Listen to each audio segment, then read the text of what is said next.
Since starting the Curriculum and Instruction for Social Justice program at Loyola, my husband and I have talked a lot about starting a nonprofit in Baltimore involving education and sports.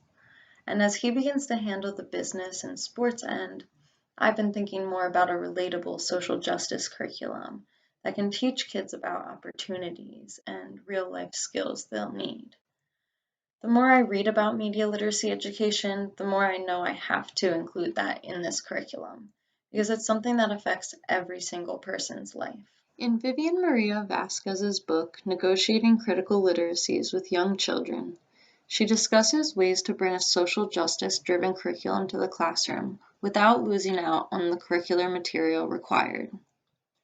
When discussing what it was like to implement this kind of curriculum, one of Vasquez's conclusions really stuck with me. She said, "I have had to come to an understanding of how I am both privileged and disadvantaged within different contexts, and in doing so, have found ways to actively participate in questioning inequities and injustices that arise in my life outside of, as well as inside of, school." Since exploring issues of social justice myself, I have participated in the same thought process that Vasquez discusses in the quote. As I've started to question the validity of certain sources, I've also been able to identify inequities I never noticed before. Using this curriculum can teach students to analyze topics and connect them to their own lives and how something might relate to the world around them. When discussing curriculum used in the classroom, Vasquez provides a list of ways you can incorporate critical literacy strategies while still hitting reading and writing standards. I like how many of these strategies used to address these skills are motivating and relatable to students.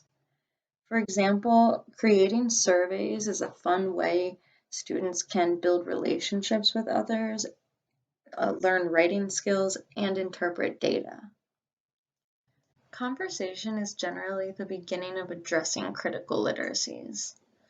Many teachers avoid addressing issues of social justice because they feel that their students are too young to learn about these issues. This is not true, and there are so many ways you can begin the inquiry process for children on social justice issues. For example, Vasquez talks about giving students classroom jobs, which can lead into a discussion about social responsibility. When students can connect and relate to the material, they will have a better understanding of it, and it will be beneficial as they get older and continue to learn about inequities in our society and what we can do to take action.